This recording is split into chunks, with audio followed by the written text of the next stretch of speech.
Hello, dear fans, friends, and subscribers. This is your host Ram with you on this late night cricket happening show on a Saturday. And on this cricket happening show, I'm going to start from where I left off. Yesterday, as you remember, I was speaking about fourth ODI. It was very interestingly placed with Australia making 299, which I talked about, but the England reply was something I couldn't really cover.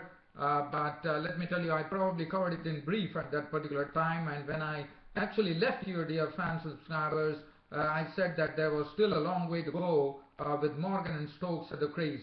But what a knock from the English captain Morgan of 92 of as many balls with 8 fours and 2 sixes. He paced it brilliantly, and that took England to the fifth one-day international with the series level at 2-2. And what else can one expect tomorrow at Manchester in Old Trafford, when it is going to be a day match which is going to be played in the finals, and that is going to be a very, very interesting one, because whichever team wins takes the one-day series. But what a knock from Morgan. In fact, Morgan combined with Stokes. Stokes made 41 or 54 balls with 5 fours. Morgan got all the company from all the batsmen, I would say. First, he himself took up the initiative. As I said, he paced the innings brilliantly to score 92 as many balls, 8 fours and 2 sixes. And I think this is the best thing to happen for England, because as you know, Morgan, when he was the England captain for the World Cup, he really struggled. But here Morgan has really hit some good form at the right time, and that enabled England to actually win this fourth one-day international by 3 wickets with 10 balls remaining. Morgan playing a wonderful knock of 92 runs. And then we had, it was a very good batting from England. In fact, everybody chipped in. Ben Stokes contributed 41 of 54 deliveries, 5 fours. Jonathan Bairstow clubbing 31 of 27 balls with 3 fours and 1 6. Moeen Ali contributing an unbeaten 21, and he was there when the victory came for England. And then Liam Plunkett slamming 17 of 10 deliveries with 2 fours and 1 6. In the end, England were home, in fact winning that match by 3 wickets with 10 balls to spare. Moeen Ali was unbeaten on 21 of 23 balls, 1 4 and 1 6. And David Willey, who actually rocked the Australians in the initial part of the Australian innings, came back. In fact, he was the one who actually had the honor of hitting the winning runs as he slammed a 6 of the bowling of Hastings. He sent Hastings soaring over the stands for a 6, remaining unbeaten on 12 of 9 balls, and that was it. England 304 for 7, winning the fourth one-day international, and thus leveling the series at 2-2 in a remarkable manner. And also Morgan also played one of the strokes that he played. He actually sent the ball out of the ground. I think it was Maxwell who was hit for a massive 6 by Morgan. Now, as far as the bowling was concerned, Pattinson was very costly. Morgan was the man of the match, there was no doubt about it. Pattinson 9 overs cost him 73 runs. Cummins, who has been the most successful bowler in this particular one-day series, in fact he required only 2 more wickets to get to a proud distinction of an Australian bowler taking the maximum wickets in a one-day series. And Cummins is just 2 wickets shy, and probably that could happen tomorrow, because he is the one who has always been giving the breakthrough for Australia in this one-day international series. And tomorrow might be the day that Cummins might hold the proud distinction of being the first Australian bowler, the Australian bowler to take the maximum wickets in a one-day series, in a 5-match one-day series. And what a record that would be. In fact, he had splendid figures of 10 overs no made and 4 for 49. Hastings was very costly. He was really, I would say, clubbed to all parts of the ground. 6.2 overs no made and 56 runs he leaked from his 38 deliveries with no wicket to show to his name. Marsh 9 overs 252. Maxwell went for 54 of 10 with 1 wicket, and Stoinis on his debut 4 overs cost him 17.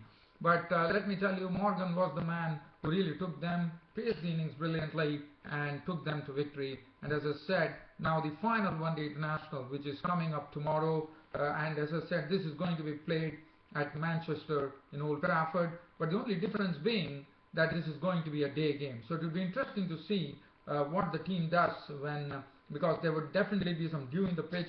So I'm sure whichever team actually wins the toss tomorrow, whether it is Australia or England, will not have any hesitation in going and actually bowling first, because the dew would be to their advantage, the morning dew.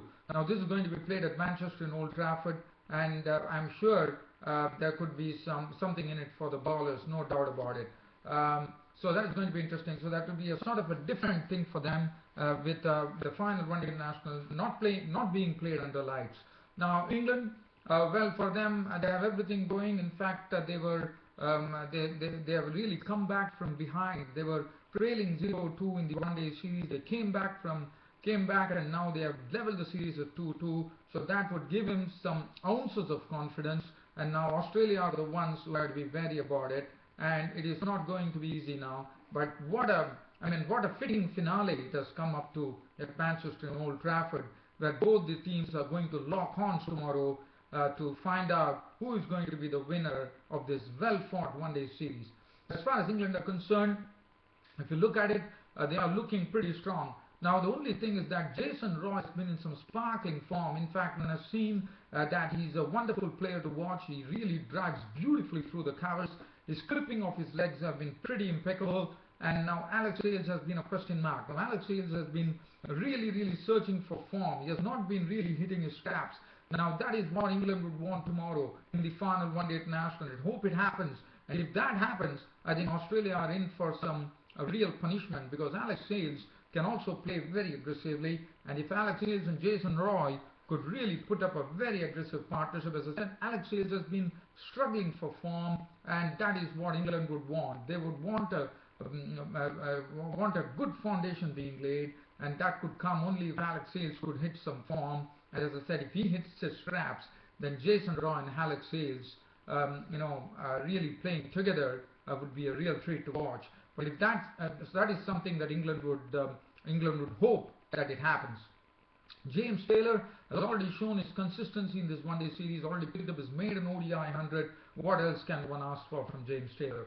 Morgan, the captain, leading from the front, and he has been very consistent in this one-day series, and that is very good to know. And then we have all those England batsmen who can really contribute in a big manner. Ben Stokes, Johnny Bairstow, Moeen Ali, Liam Plunkett, Adil Rashid is another good batsman who was not needed on that day. And then David Willey himself, who clubbed at 6 of Hastings to finish off the game, and also his bowling.